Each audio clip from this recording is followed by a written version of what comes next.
the self has multiple levels. Um, Particularly, I would say three levels, and maybe even a fourth. So the first level is the one that most of us spend our time absorbed in, believing to be real, let's say. And that's our story about ourselves. So that's our narratives. And we can call that the narrative self. So this is very abstract in the kind of cortical hierarchy of processing. The brain is constructing these self models in layers of complexity.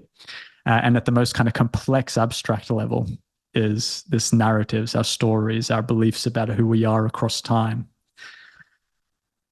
But if we slow down the mind a little bit, and we can always observe this in any moment, if we come and tune into the now, and it's not really the now, but it's kind of closer to the now, we could say, we encounter what's happening right here, right now. So if I observe my hands and my body and I look around, what I'm engaging there could be called our experiencing self or our embodied self, the part of us that's sort of engaged in sensory processing more than in the abstract thinking.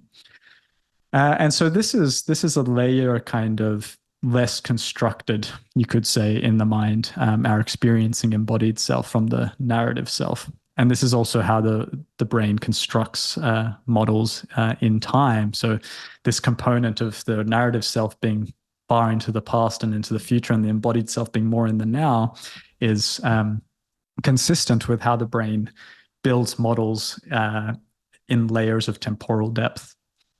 Anyway, so we're from the narrative to the experiencing self.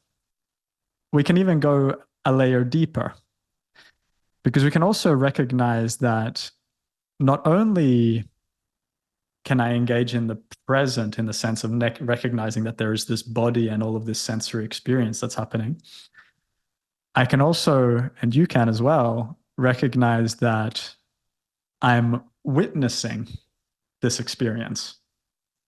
I'm witnessing this body. I'm witnessing the colors and the sounds and so on. So I can't say that I am the experience, because I can also witness that experience. I can mindfully observe my body. I can mindfully observe my sensations. I can mindfully observe my thoughts. So I can observe the narrative self. I can observe the embodied self. And that suggests that there's also this observer.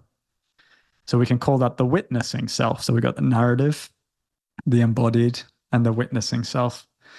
But that's not it either, right? We can go even a step further, because as all of the contemplative traditions and wisdom traditions of old have told us, we can go beyond the subject-object distinction. We can even release this witnessing self, this kind of, I'm tempted to say final contraction, but I won't even say that's the final contraction.